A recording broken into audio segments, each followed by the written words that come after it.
Gagawa tayo ng pizza margherita. Ang dough na ginamit natin dito ay made from scratch. Ito ay aking natutunan sa hotel sa Doha, Qatar. Shoutout nga pala sa mga chef dyan sa Sheraton at Hilton.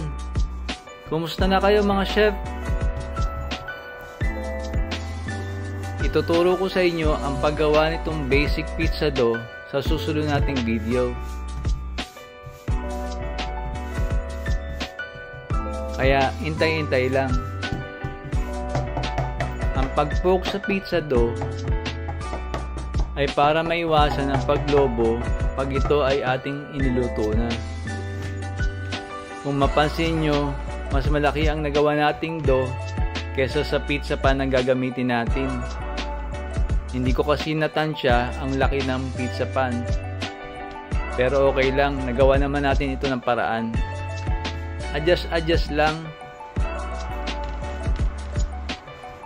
Ang tomato sauce na ginamit natin ay homemade din. Mas maganda kasi kung tayo na rin ang gagawa ng mga ingredients na gagamitin natin. Ituturo ko rin ito sa inyo sa susunod nating video.